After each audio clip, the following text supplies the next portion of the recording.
We're going to spend a few minutes looking at old St. Vincent and how it changed over the years. There was a church there in residence in a small school when the Benedictines arrived from Germany in 1846. And this was the church. Over here was the pastor's residence. And this was a little schoolhouse. And this was a log cabin named Sportsman's Hall. And the Benedictines lived in these two buildings. This building was occupied by nuns at the time, sisters of mercy. They were living there until their place was finished over at St. Xavier's. And I have a shot. This shows St. Xavier's when it was burnt down in 1972, and that put an end to that place. That's Boniface Wimmer, who is the fellow who brought 18 candidates for the monastic life with him from Germany in 1846. And by 1855, close to 10 years later, these guys had done a lot of work. What to notice here, this building right here, this was the original pastor's residence, and they started building out both directions from that. And the original quadrangle was, built right around that area.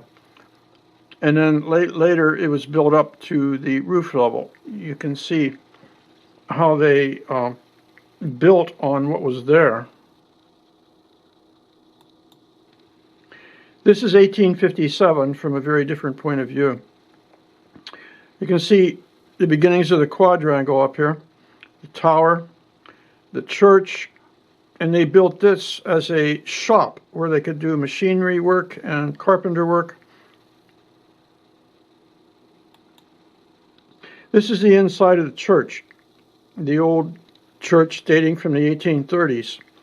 That sat there until 1963, when there was a very bad fire.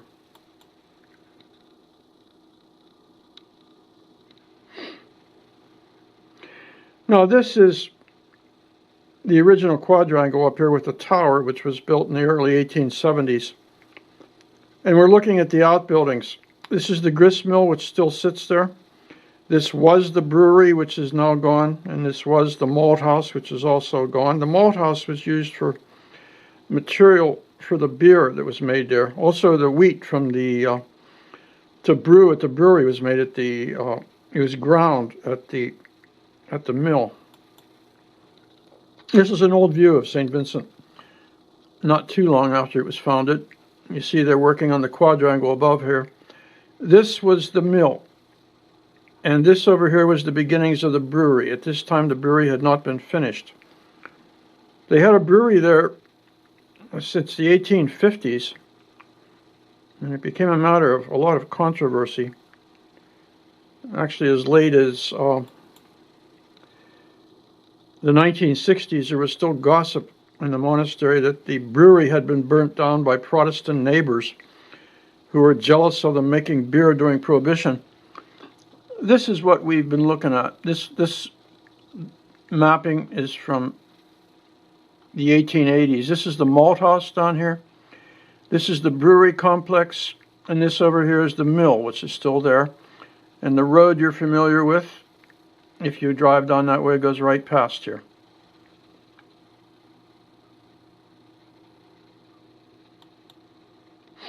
This is an old view. You can see the malt house out here. Way back here is the mill, and in the foreground up here is the brewery. This is the place where the beer was made. This is a place called an ice house, where ice would be kept in there to keep things cold. Beer likes to be kept cold. And this is the front of that building before it was burnt down. And the road out front is the road that goes past there now.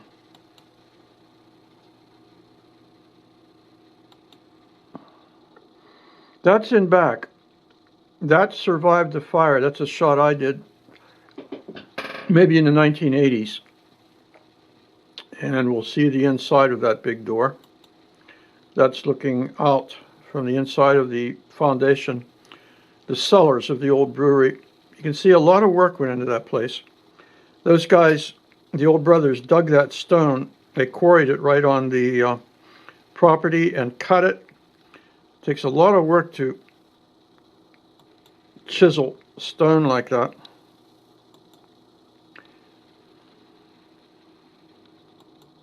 You can see a trough here for the water to flow off, because they had ice in there to keep things cold. And over a period of time, the ice melted, and they had to have some means for the water from the ice to go away. This would have been around 1926. That's when the place burnt down.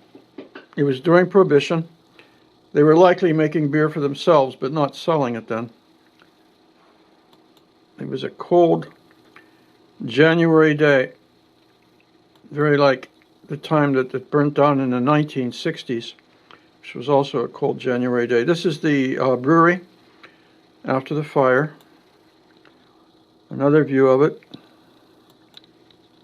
That's the malt house, which did not get damaged in the fire. It was used later by the farm to store grain, and the beekeeper, Brother Tom, used to take care of it, his bees down there. That's a view I did of the malt house in the 1960s. And the stack of the boiler house, the powerhouse, is seen in the distance. After the brewery burnt down, a house was built on the foundations. It was called the Tuttle House. Daisy and Tom Tuttle lived there. Tom took care of the pig farm. That's the mill at St. Vincent. The grain for the brewery was ground at the mill. Also, a lot of flour was made there for the bread that was made up above, and they also did work for the local farmers. Now, we're up above here. We're taking a look at the quadrangle. This comes from 1876 Atlas of Westmoreland County. And you can see they've done a lot of work. In the middle here is the church that was originally there when the Benedictines arrived. Here is a tower that was built in the early 1870s. And the rest of the complex was built up through the years as time and money would allow. This is showing the quadrangle after it was finished. And we're looking now at some of the outbuildings. There was a powerhouse, which is not the powerhouse that's there now. It was an earlier one.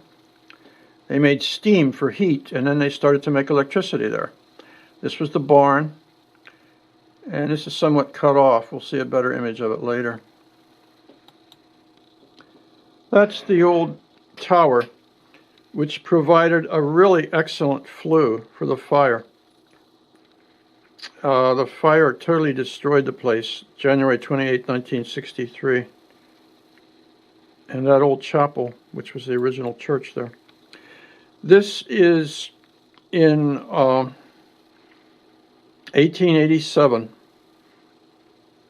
This was the year Boniface Wimmer died. Just a bit more than 40 years after they arrived there. And you can see how much they did. I mean, they turned that simple little pastoral church into a whole monastery complex, including, I might mention, over here was a boiler house which made steam for heat up above. But in 1887, the year Boniface Wimmer died, they were installing dynamos in there to make electricity for the whole monastic and college plant there.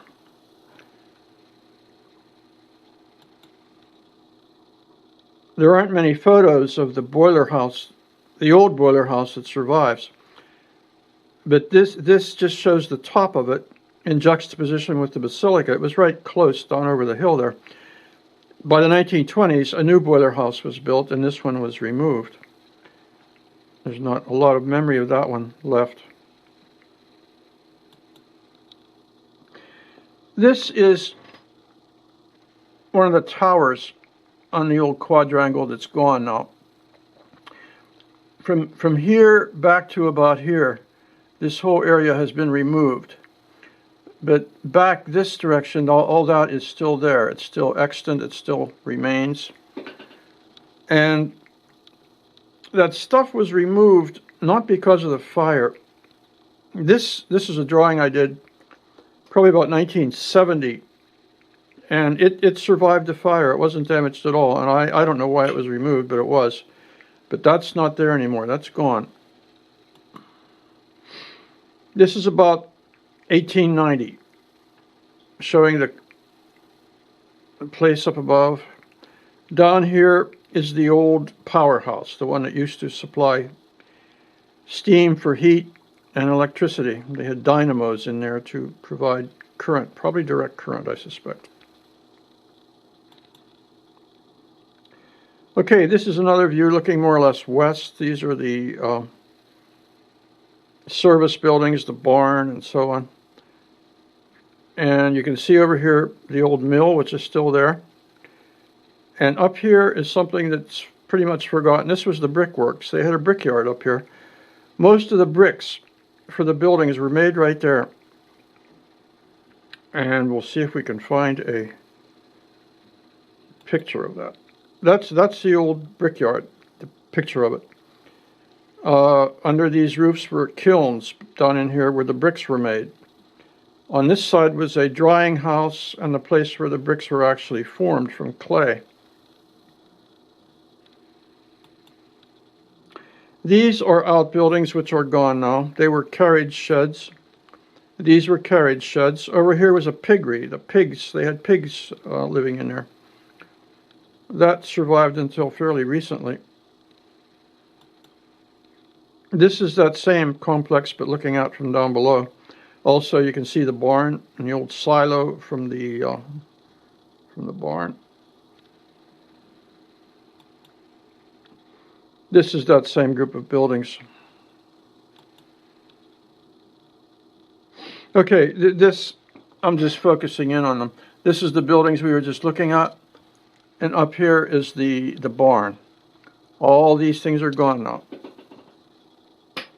Up here is the boiler house, the old powerhouse, where they made steam and electricity. And the new powerhouse would be built down in this area, down here. The new powerhouse, which was probably a creation of the 1920s. That's the new powerhouse. That's an image I did of it. A couple friends of mine standing there. A drawing I did of the powerhouse around 1970, the corner of it. The powerhouse at Christmas time. See a star out front there. That's the machine shop. The reservoir, and in the back of it is the new powerhouse. Again, the machine shop and the reservoir. Machine shop, and that's a print I did of the machine shop with the boiler house in the background. Now that is something that is more recent, fairly recent. It was on the left side the carpenter shop, the right side was a print shop, and it is still there. And that's a print I did of an etching. A couple of my friends standing there to the right, Wolfgang and Maisie, Diane and Wolfgang. That was St. Vincent's Shaft. That was a mine on the property, but it had been sold. It wasn't a St. Vincent enterprise. It was owned by an independent mining company, and it was a shaft that went down to bring the coal out.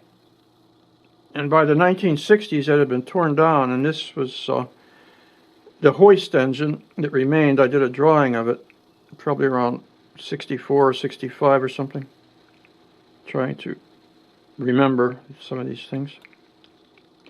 This shows the contemporary campus and where the mine shaft was. This up here is the big church, the basilica. Here is the new Fred Rogers building, and over here is the old print shop, carpenter shop. And down here along the stream is where St. Vincent's shaft used to be. Mined a lot of coal out of there. This is a shot I did of the place probably about 1970 or 71. And most of that stuff is still there, with the exception of the big old barn under the white snow-covered roof. And I think we've said enough for a while. We're going to say bye until another time.